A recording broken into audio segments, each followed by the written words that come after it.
Howdy! Today we are going to look at Access Chapter 2, Tables and Queries, the Guided Project.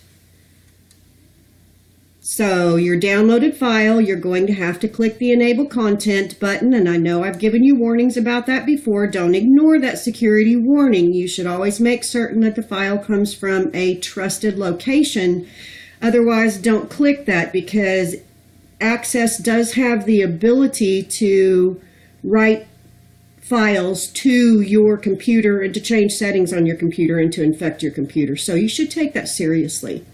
All right, our second instruction after we open it, well, we would always want to save it to a location that we know, and save database as, access database, save as, and then I'll find the location that I want it. And it's in Documents, and it's Class Examples, and right there we go. And then I have to hit Enable Content again, because actually I just made another copy of the database. All right, so our instruction number 2 is create a new table in design view named Donations. So I'm going to go to the Create tab, to the Tables group, Table Design. You don't actually name it as the first thing. So we're going to go ahead and create donation ID as the primary key field. And its data type is going to be number.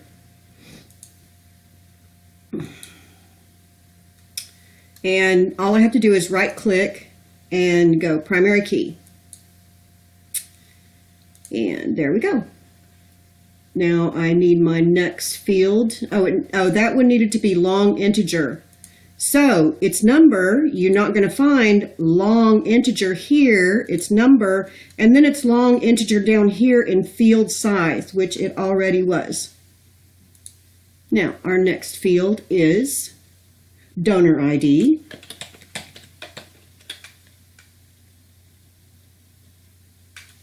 And then we want plant ID.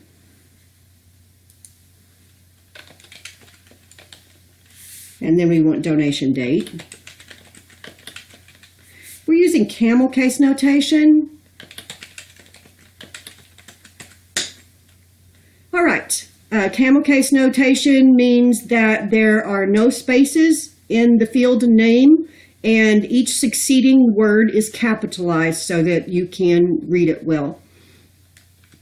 All right, now it says change the data type for donor ID and plant ID to number. Donor ID, number, plant ID, number, and donation date to time and date, or date and time, and donation amount to currency. And there we go. Step number 4 is to add some records to our sheet. So I'm going to right click and go to Datasheet View, and then it's going to ask me to save the table. And yes, I want to save it, and the name of the table is Donations. Okay. And I am in Datasheet View so that I can add the little asterisk here, means a new record. Donation 1, 24, 15, 3/17, 2018. And donation amount 120. Now I'm going to pause the recording and fill in the rest of them, and then I'm going to unpause it and continue with the instructions, and you can do the same. All right, now we want to sort this table by donations amount in descending order, so that would be from largest to smallest. There we go. And then we want to save and close the table. So I can actually, you can hit save right here. But whenever you go to close the table, it always asks you if you want to save it if you have not yet done so. So I think 2 clicks is not as efficient as 1 click, just clicking it and hitting yes. So our next instruction says to import the downloaded Excel worksheet as a new table in the current database. So we're going to go to External Data, and we're going to go to New Data Source, From a File, Excel, and mine is going to be in Downloads. So I'm going to go to downloads because I just leave everything in downloads as I use it, and then I can purge it out later. So there we go. Plants, and it's going to import the source data as a new table. We could have also appended records or used a linked table, but that is the correct one. We're going to hit OK, and we're going to get a lot more options. So now it says that my spreadsheet contains more than one worksheet. Which worksheet would you want to? We want to work with plants. It actually does not contain more than one worksheet, but nevertheless, we're going to use the plants worksheet. And we're going to hit next. And the first row contains column headings.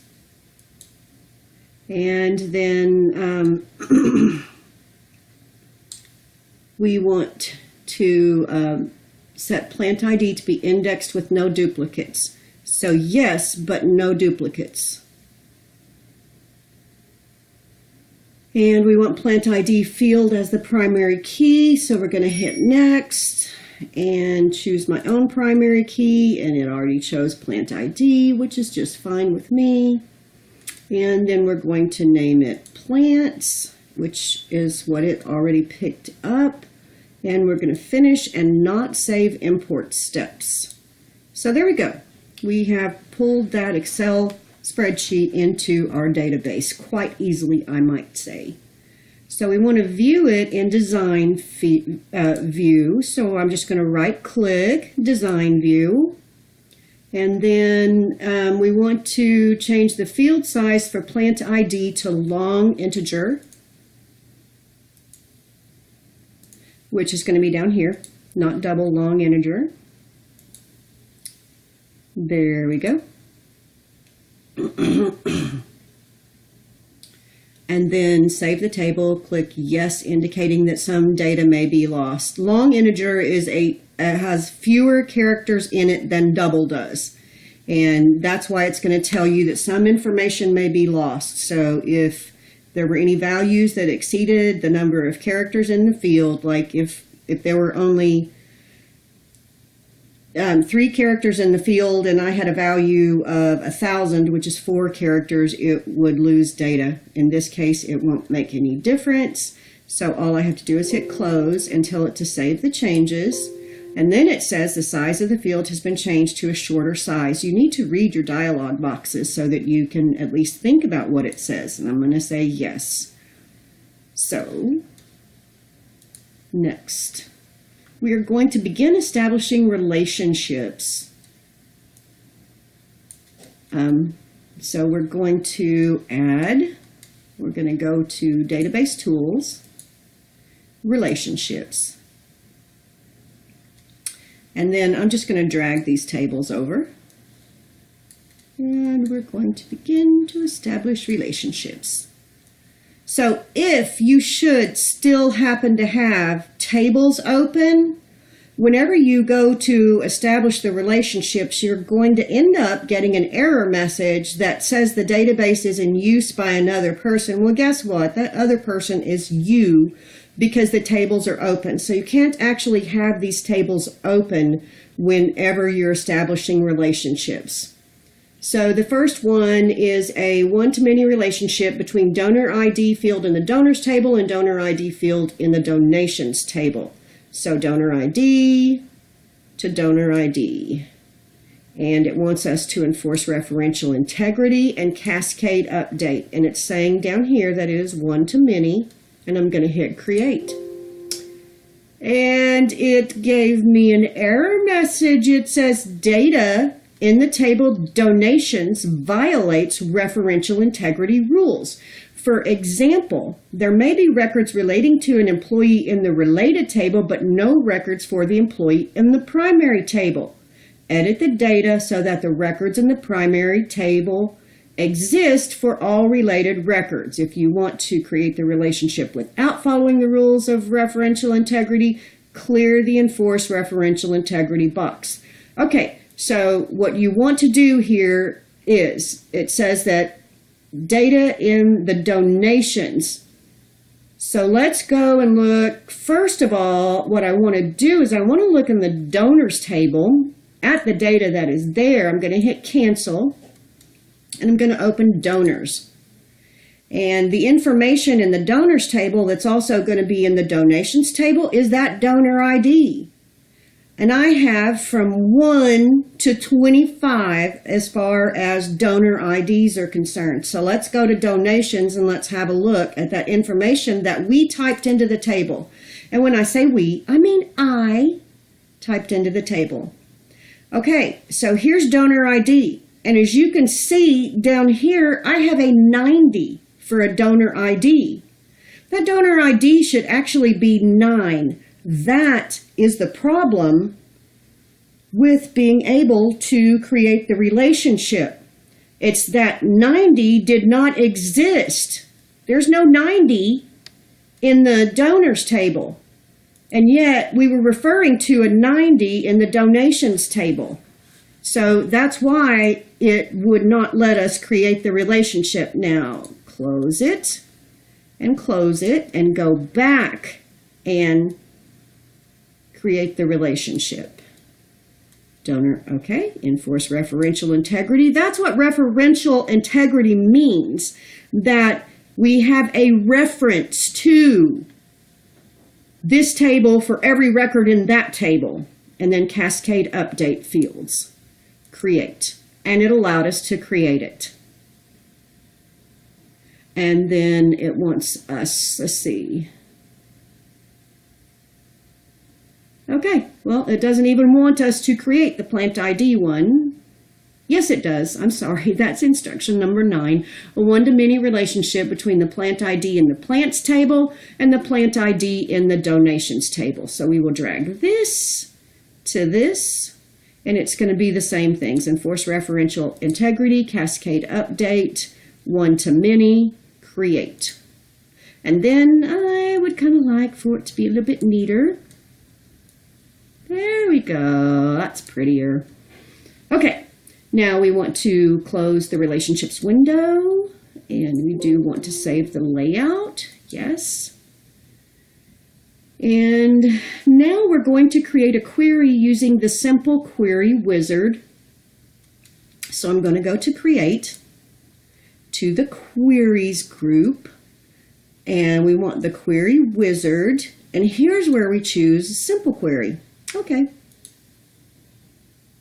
And it wants us in this order from the donations table to add donor ID and donation amount. All I have to do is click on it, donor ID, donation amount, and it moves over to the other side. You can also use your little arrows, but I kind of like to double click, it's quicker. And ensure that the query is a detail and name it donations over 100 and finish the wizard. So that's all it wants right now. So next. Detail shows every record. Donations query is not what we want to call it. We want to call it donations over 100.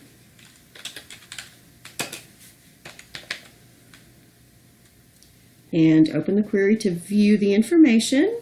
Finish. Okay, that gives us the information that we want. And it says view the query in design view. So I'm going to right click it because this is the data sheet view, and I'm going to go to design view. There we go. And it wants to set the criteria for the donations field so that only donations greater than 100 are displayed. So criteria greater than 100.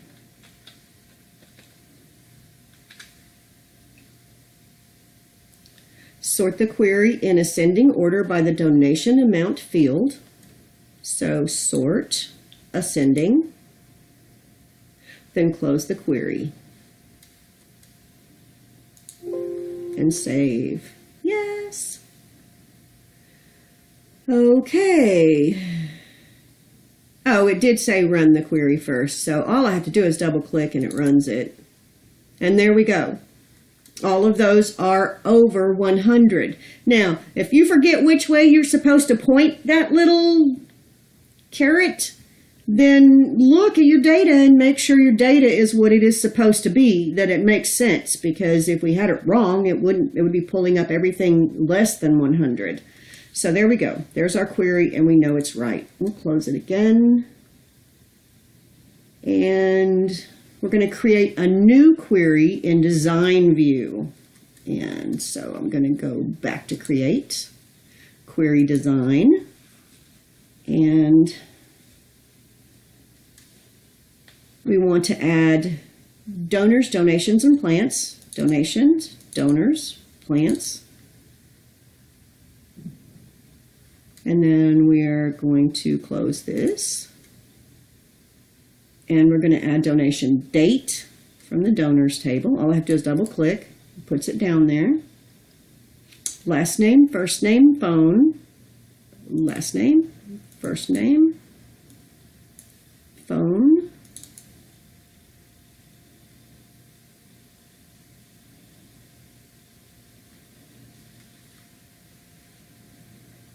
And then I have to go over here and scroll down the instructions so that I can see the rest of them. Okay, last name, first name, phone fields from the donors table. Add the donation amount field from the donors table. Donation amount. And a plant name field from the plants table. There we go. How easy was that? It actually is really easy. Of course, understanding exactly what's happening here is maybe not quite so easy, but right now all you have to do is follow instructions and hopefully it will dawn on you what is happening. So we want to sort the query in descending order by date of the donation. So donation date right here, sort, descending, there we go. And last name in ascending order.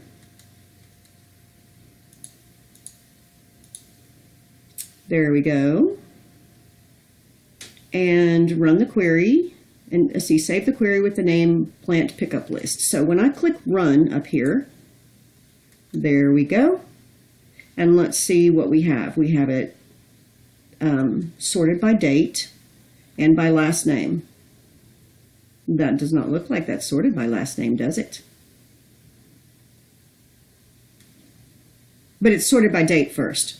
So there we go. It's supposed to be. And if you'll notice, it is sorted by date and then by last name. So if you had multiples on one date, which we do here, Locke and Osorio, they are sorted. All right. And now it wants us to save the query with the name plant pickup list. So I'll hit save, plant pickup list.